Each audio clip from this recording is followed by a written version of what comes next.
Assalamualaikum warahmatullahi wabarakatuh.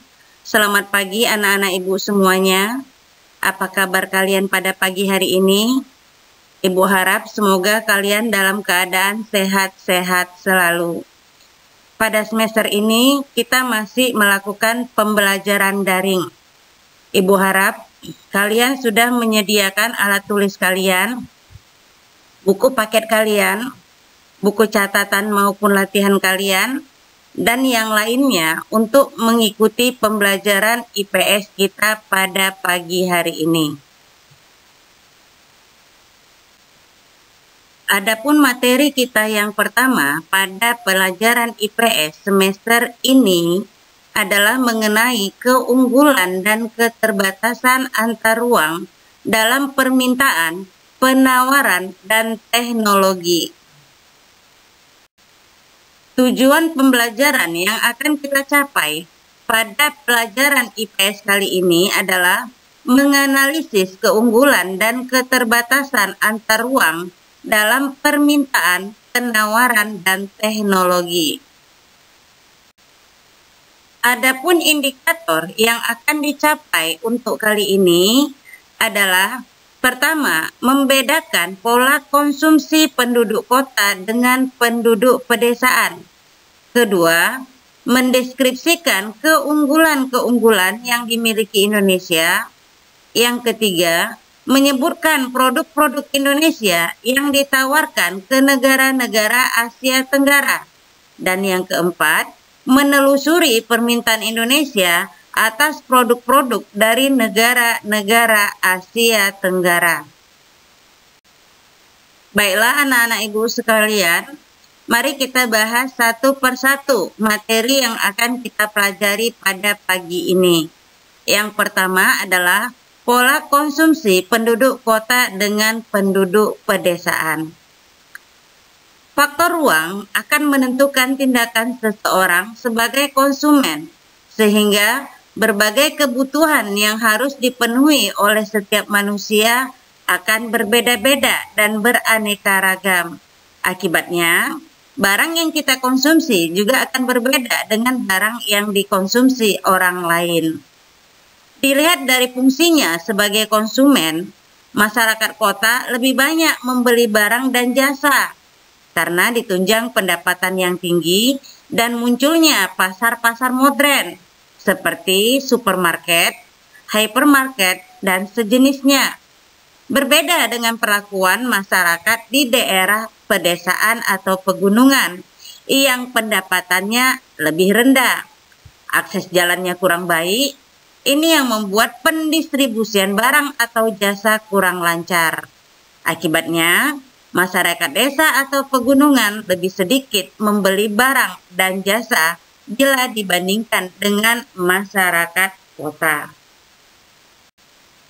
Berikutnya kita lihat apa saja keunggulan-keunggulan yang dimiliki Indonesia yang berbeda dengan negara-negara yang lain, terutama di kawasan Asia Tenggara.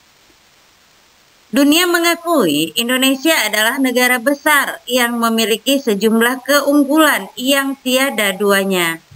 Adapun keunggulan-keunggulan tersebut diantaranya yaitu 1. Di Indonesia terdapat tambang emas terbesar dengan kualitas emas terbaik di dunia. Ini terdapat di Indonesia. Yang kedua, memiliki cadangan gas alam terbesar di dunia. Yang ketiga, Indonesia memiliki tanah yang subur sehingga berbagai jenis tanaman dapat tumbuh di negara Indonesia. Keempat, Indonesia merupakan negara kepulauan terbesar di dunia. Kelima, terdapatnya hutan tropis terluas di dunia. Keenam, Pulau Jawa merupakan pulau berpenduduk terpadat di dunia. Ketujuh, bahasa Indonesia berada pada urutan ke-26 di dunia.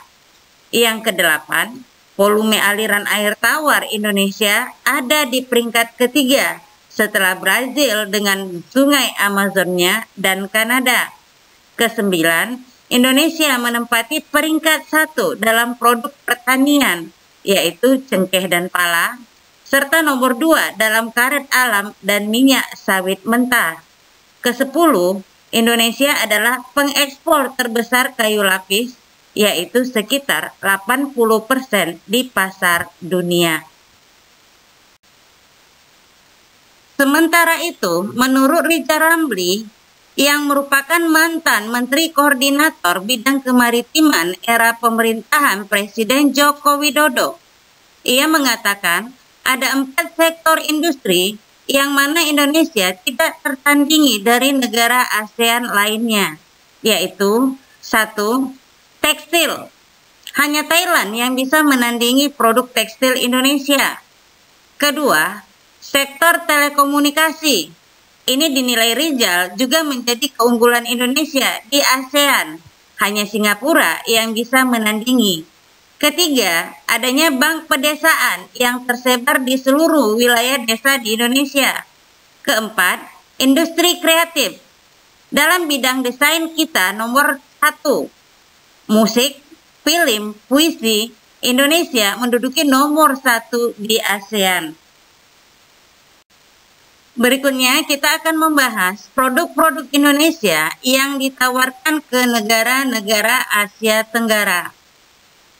Indonesia merupakan salah satu negara yang kaya sumber daya alam yang tersebar di berbagai wilayah di Indonesia, yang tentunya memiliki manfaat yang besar bagi kehidupan manusia dan merupakan keunggulan yang dimiliki Indonesia sehingga mengakibatkan munculnya penawaran dan permintaan terhadap beberapa produk hasil produksi Indonesia yang tentunya nanti akan mengakibatkan munculnya aktivitas perdagangan.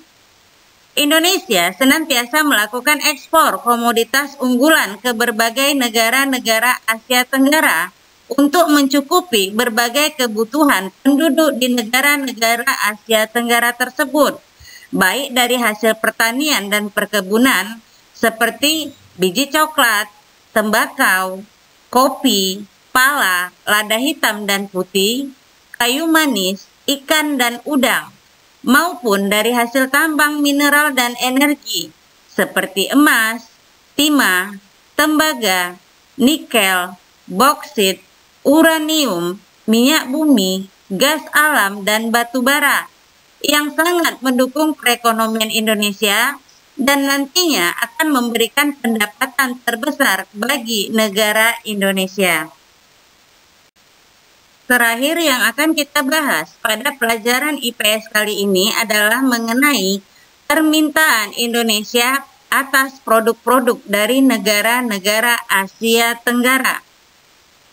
Indonesia selain mengekspor barang ke negara-negara Asia Tenggara, juga mengimpor barang-barang dari negara-negara Asia Tenggara dan negara lainnya juga, karena ketersediaan dan permintaan barang yang terdapat di dalam negeri tidak seimbang. Adapun jenis komoditas impor Indonesia dari negara-negara Asia Tenggara tersebut diantaranya 1. Beras. Ini berasal dari negara Vietnam, Thailand, dan Myanmar. 2. Jagung yang diimpor dari negara Thailand. 3. Kedelai yang diimpor dari negara Malaysia. 4. Biji gandum dan mesin. Ini diimpor dari negara Singapura. 5. Gula pasir. Ini dari negara Thailand dan Malaysia. Yang 6. Gula tebu diimpor dari negara Thailand. 7. Daging ayam diimpor dari negara Malaysia. 8. Minyak goreng, ini berasal dari negara Malaysia, Vietnam, dan Thailand. 9.